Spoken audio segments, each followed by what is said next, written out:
Well, I think we announced today that we're actually bringing more AI and technologies into our vehicles. For example, we showcased our latest product, X9, on the stand today at the auto show. But more importantly, that we actually spent a lot of time describing that we're actually bringing AI-assisted driving, AI, really companion inside the cabin, and using, real large model trainings to provide differentiated experiences. I think that is actually what I think the smart electric mobility future is going to be.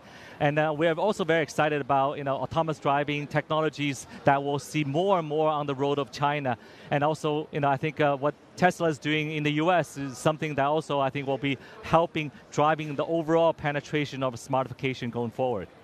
But maybe yours will be better, maybe. But I've got to ask you, in terms of your AI-assisted models, is this just in your mind for the China market, or are you looking to have these in Europe, across the rest of Asia, across Africa, and everywhere else? Well, right now, obviously, this function and this capability is only available for the Chinese market. However, we are working in Europe, in other countries, try to bring some set of that capabilities also to our global customers. So you probably will see later this year further development in that front. Yeah, and Brian, speaking about, are the markets there, and obviously in the statements wanting to make sure that the platform is available elsewhere, are you concerned about some of these probes that we are seeing in terms of Chinese EVs, particularly when we talk about Europe, but also the US and other jurisdictions as well? Well, as a company that has global aspirations, I think we do need to, just to cope with the complexity of operating a global environment. I think, all these potential, regulatory challenges or changes or difficulties are just a part of doing business globally.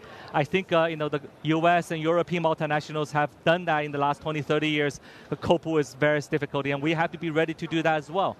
So I think as a company, we obviously follow the development very closely, but we also have to devise strategies and plans to go make sure we can be successful whatever comes. So I think this is something we just need to be prepared for. But I think it's not going to deter our desire and ambition to go global.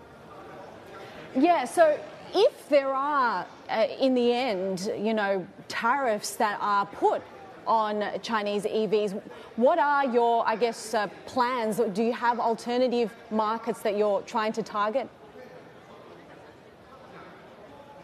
Well, I think we need to understand what type of regulatory requirement or the tariff regime is going to be, and devise our strategy accordingly. That may be working closely with partners. That may be having local productions and local capabilities. So all the things that I think what is required to compete is something that we need to also develop. So I don't think it's a simple yes or no question. It's also based on what's required. We need to come up with a strategy.